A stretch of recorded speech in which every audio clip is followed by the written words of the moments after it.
జై Bhim cancer immunity foundation ఆధ్వర్యంలో ప్రజలకు క్యాన్సర్ పట్ల అవగాహన సదస్సు.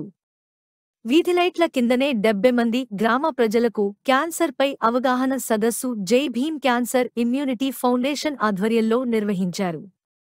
ప్రకాశం జిల్లా అల్లూరు కొత్తపట్నం మండలం శ్రీహరిపురం గ్రామంలో ప్రశాంతి క్యాన్సర్ పట్ల అవగాహన సదస్సు నిర్వహించారు. జై భీమ్ క్యాన్సర్ ఇమ్యూనిటీ ఫౌండేషన్ వ్యవస్థాపకు రాలు మరియు చైర్మన్ బద్దెపూడి ప్రశాంతి ఆ గ్రామానికి స్వయంగా వెళ్లి అక్కడ మహిళలను కలుసుకుని వాళ్లు పడుతున్న ఇబ్బందులను తెలుసుకోవడం జరిగింది. గ్రామంలో ప్రజలు ఎన్నో ఇబ్బందులను తీవ్రవ అసౌకర్యాలతో సతమతమవుతున్న విషయాన్ని ఆమె గ్రహించారు. ప్రభుత్వం నుండి సంక్షేమ పథకాలు వారికి అందే విధంగా, వారిని ఆదుకునే విధంగా అన్ని రకాల సహాయ సహకారాలు అందిస్తానని ప్రశాంతి అన్నారు. ఒకసారి ఆలోచించండి. ఈరోజు రాగులు కానీ లేదు అనుకుంటే మనం తినే ఫ్రూట్స్ కానీ అరటికాయలు కానీ జామకాయలు కానీ మామిడికాయలు కానీ అన్నీ కూడా కలుషితం అయిపోతున్నాయి. అన్నీ కూడా ఎవరి స్వార్థానికి వాళ్ళు ఈరోజు చాలా ఘోరమైన పరిస్థితుల్లో అన్నీ కలుషితం చేస్తున్నారు.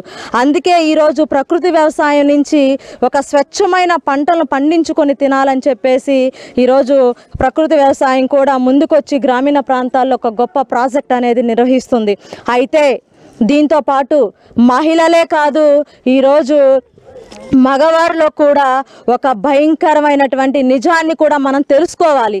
ఈరోజు మన భారతదేశంలో ఇదివరకు లేదు, కానీ ఇప్పుడు చాలామందికి ఈ కలుషితమైన ఆహారం తినడం వల్ల, మరి ముఖ్యంగా స్త్రీలలో మన దేశంలో మన రాష్ట్రంలో కూడా రొమ్ము క్యాన్సర్ అనేది వస్తుంది. ఈ విషయాన్ని కానీ చాలామంది హైదరాబాద్ హాస్పిటల్స్లో మేము చూస్తుంటే లాస్ట్ ఫైనల్ స్టేజ్కి వెళ్ళాక అప్పుడు పల్లెటూరుల నుంచి కాపాడండి అని వస్తుంటే డాక్టర్లు చేతులు ఎత్తేస్తున్నారు.